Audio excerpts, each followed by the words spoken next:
Mario Lainati non ha bisogno di presentazione, un gallaratese ormai Acquisito. acquisito, no?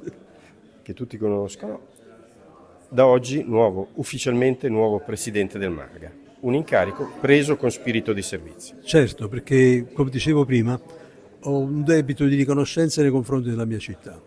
Dico la mia città insieme con Napoli, per la verità.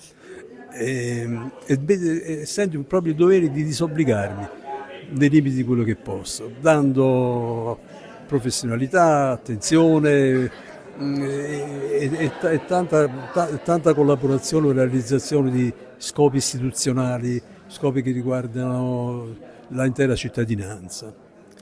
L'obiettivo qual è?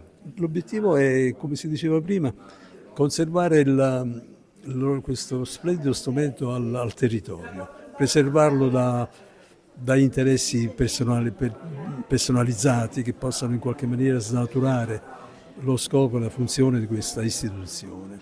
E quindi conservarne l'autenticità legata sempre al territorio e sempre nello spirito di dare una funzione, un servizio ai cittadini. E questo spero che si possa raggiungere, si raggiungerà grazie a una splendida equipe che è alle spalle della Presidenza. Francesca Caruso, assessore regionale alla cultura.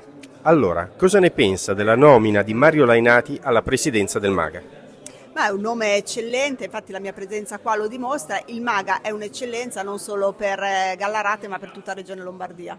Ma come mai ci è voluto così tanto tempo prima di arrivare alla nomina del presidente? C'è stato qualcosa, qualche problema? Negli ultimi tempi si attendeva e non arrivava mai. Beh, sono stati valutati tanti curriculum, tante figure e poi si è arrivati alla scelta di Lainati. Ma eravate tutti d'accordo? Sul nome sì, sul nome eravamo tutti d'accordo che andava E bene. allora cos'è che non andava? Ma, diciamo che c'è stata qualche mal di pancia solo per il fatto di averlo, magari qualcuno l'ha visto prima dalla stampa, piuttosto che saperlo lì in riunioni di maggioranza, credo che sia stato quello. E adesso? Ma il nome non avevamo niente da contestare, quindi siamo tutti qua a confermare questa cosa, che è un nome eccellente e quindi siamo tutti contenti di essere qua e del nuovo presidente. E ci sarà l'impegno da parte della regione, come non è mai mancato, nei confronti del MAGA. Ma assolutamente sì, il MAGA come ho detto è un'eccellenza, è uno scrigno che guarda al futuro ma che tiene ben solide le radici qui con il nostro territorio, la nostra collettività e quindi siamo sicuri che lavoreremo bene insieme, sono bravi a fare squadra, bravi a fare sinergia. Claudia Mazzetti, assessore alle attività formative e quindi anche al MAGA.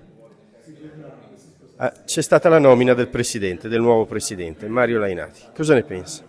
Penso che sia un valore aggiunto per il museo, un grande gallaratese, un amante della città che ha da sempre collaborato con la Fondazione, con il premio Arti Visive Città di Gallarate e quindi è un uomo che metterà tantissima passione, tantissima dedizione, sarà un uomo davvero al servizio della città di Gallarate come lo è sempre stato. E adesso l'obiettivo del MAGA quale può essere? Lavoriamo benissimo da anni perché la direttrice Mazzanella e il vice direttore Alessandro Castiglioni sono ormai una squadra rodata che porta avanti tantissimi progetti e quindi continueremo a farne di nuovi e sempre più entusiasmanti.